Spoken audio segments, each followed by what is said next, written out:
She sat in silence, watching the boots in front of her shuffle with impatience, irritation, and arrogance. None of them knew who she was, and none of them cared. They saw only a wheelchair, a small military working dog at her side, and assumptions stacked in their minds like sandbags. And for most of them, that was all they needed to feel superior. This is the story of a woman everyone underestimated. A woman who had earned the right to sit where she sat. A woman who had bled for the uniform. A woman who carried a rank that none of them could have imagined. But on this day, she remained silent, watching young recruits talk, laugh, and judge. Until one of them crossed a line dot. By the time they realized who she was, it was already too late. And when a Navy SEAL stepped forward to end the situation, the entire room learned a lesson none of them would ever forget. Her name was Captain Vanessa Reyes. And this was how a group of arrogant recruits found out what real leadership looks like. Thought she was broken. They thought she was weak. They thought the wheelchair told her story. They never imagined she was the highest ranking person in the room. And they certainly didn't expect a Navy SEAL to step in and show them what respect looked like. Vanessa had served for 12 years. She was an Army officer with multiple deployments, citations for valor, and enough classified mission history to fill a library. But most of that was unknown to the young faces in the base processing center. They were new, fresh, full of confidence and the untested pride that comes before humility teaches its first lessons. Vanessa arrived early that morning with her service dog, Archer, a golden retriever trained to assist her since the IED explosion 18 months earlier. The blast had taken mobility from her legs, but it hadn't taken her spirit, her command, or her rank. But at first glance, nobody saw that. The morning light fell across the waiting area. A long row of chairs against the wall, the scent of disinfectant and boredom lingering in the air. Paperwork shuffled, boots tapped, conversations dragged. Vanessa sat quietly in the corner, waiting her turn like everyone else. She wore a simple duty uniform, no ribbons, no medals, no markings on her sleeves. A deliberate choice. Today she needed her medical clearance updated. She didn't need attention. She didn't want fanfare. She wanted normalcy. That was all. For a moment, she got it until the recruits arrived. 6 of them entered the room loud, joking, full of swagger. They had shaved heads, brand new uniforms, and the fresh smell of laundry detergent mixed with immaturity. They had not learned the lessons the service eventually teaches every soldier. That ego burns away quickly when the real world arrives. Vanessa watched them quietly, listening. They didn't notice her. They didn't even glance at her. They were too busy laughing about who could run faster, who had the better push-ups, who would be first on the range leaderboard. Young soldiers, full of energy and entitlement.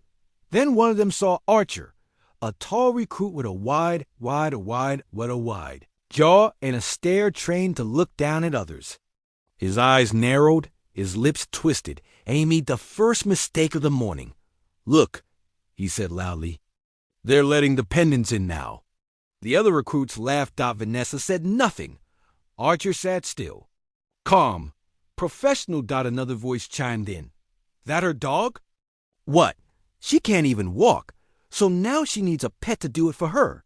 They laughed again. She continued sitting quietly, but she felt something familiar.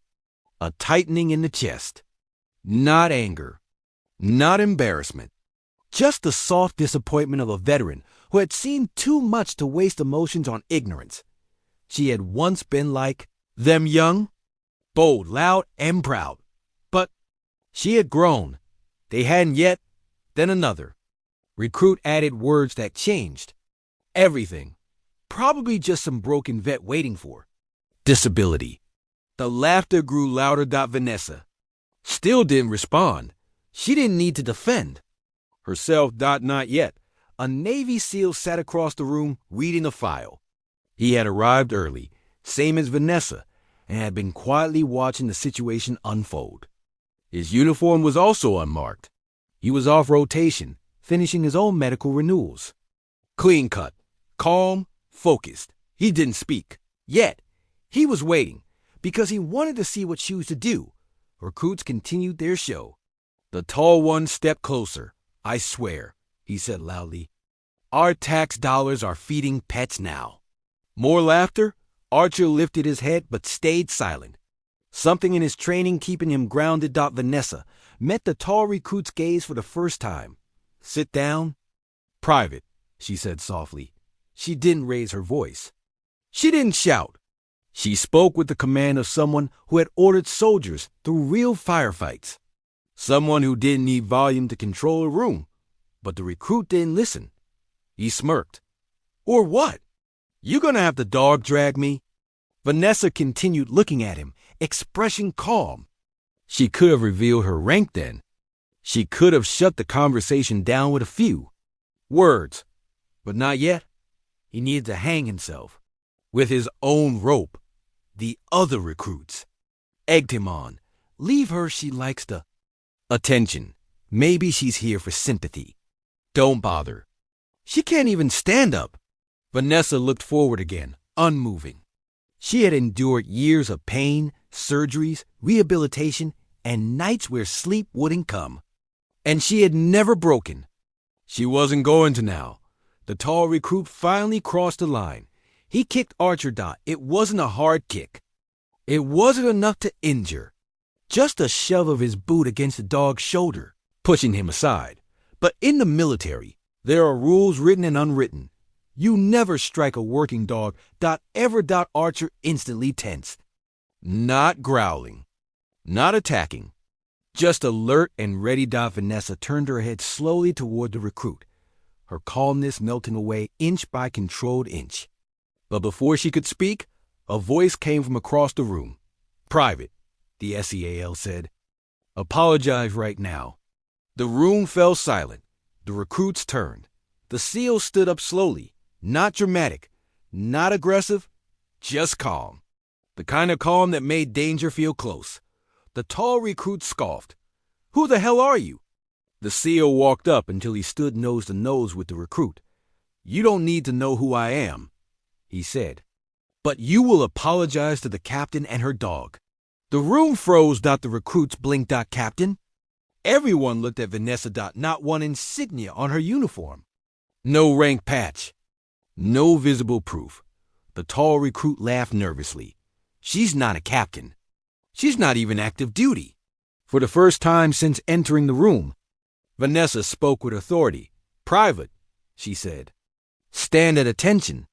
Her tone was a command forged in deployments and chain of command respect, and even without rank displayed. The recruit instinctively stiffened, because some voices don't ask for authority. They are authority. The SEAL turned slightly toward Vanessa. "Ma'am," he said clearly. "Permission to address the recruits." She nodded once. "Granted." The SEAL faced the recruits. Voice controlled. "You think combat is about muscles. You think the uniform is about looking tough. You think rank is about who yells the loudest." He leaned closer. "That's because you've never needed discipline to keep someone alive." The tall recruit swallowed. "And you?" the SEAL continued. "Just assaulted a service animal belonging to a decorated combat officer. If this happened outside medical, you'd already be processed for discharge." The recruit shook. Slowly, Vanessa maneuvered her wheelchair forward, Archer beside her. She stopped in front of them.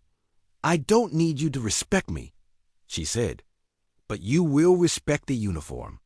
Not the cloth, not the body wearing it, the promise it represents." She looked at the tall recruit. "I joined before you knew how to lace boots. I've lost friends whose names you'll never read. And I sit in this chair today because I was in front of my soldiers when the blast hit." Her tone remained even.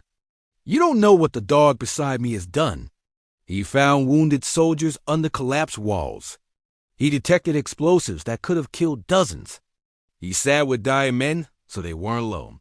The room was silent. No animal deserves to be struck for your amusement. And no soldier should think they're better because someone else looks weaker. The tall recruit's lips trembled. I I didn't know. You didn't ask. Vanessa leaned back slightly. That's your lesson for today. In this military, you don't judge before you learn. You don't laugh before you understand. You don't bully the wounded because one day it might be you in this chair. The recruit stood frozen. The SEAL stepped forward again. Private, he demanded. What do you have to say? The tall recruit swallowed. I'm sorry, Captain, and I'm sorry, Archer. Vanessa nodded once. Your apology is accepted, but your behavior won't be forgotten.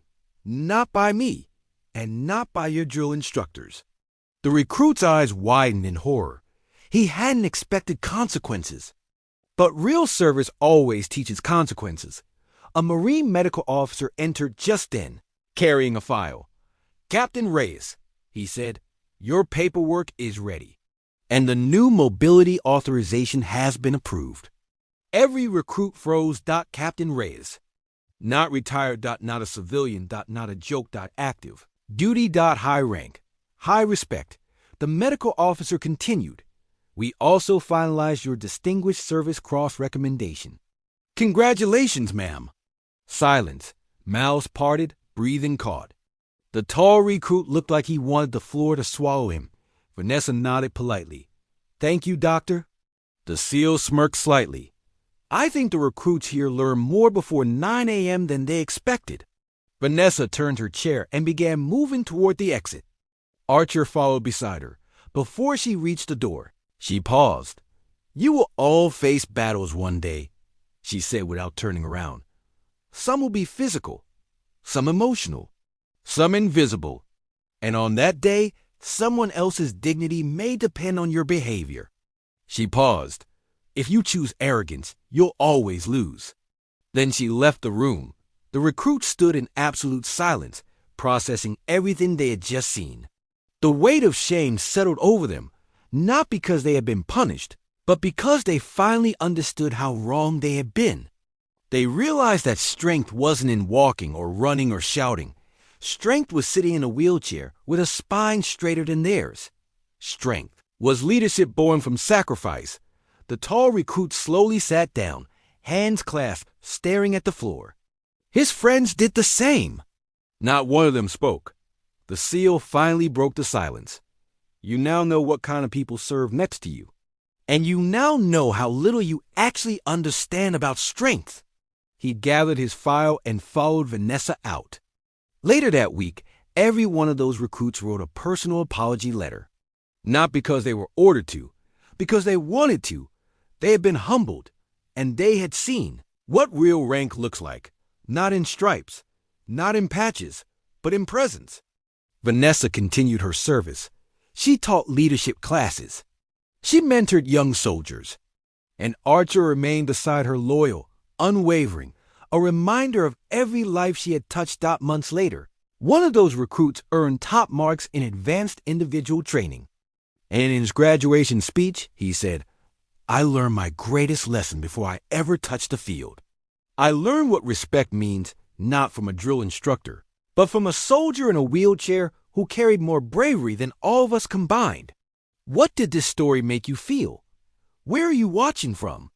Subscribe to Soul Relief Stories for more real stories that heal the heart.